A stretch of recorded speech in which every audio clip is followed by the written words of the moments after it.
Japan के doctors हैं, उन्होंने एक रिसर्च की, शायद मैं कई मजलिसों में बता चुका हूं,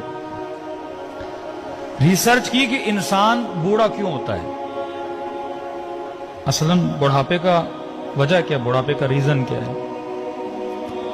तो इन्होंने देखा इंसान की बॉडी में एक मादा है, एक लिक्विड है जो निकलता है, जिसको जवानी के सेल बोलें आप, जिससे इंसान जवान रहता है।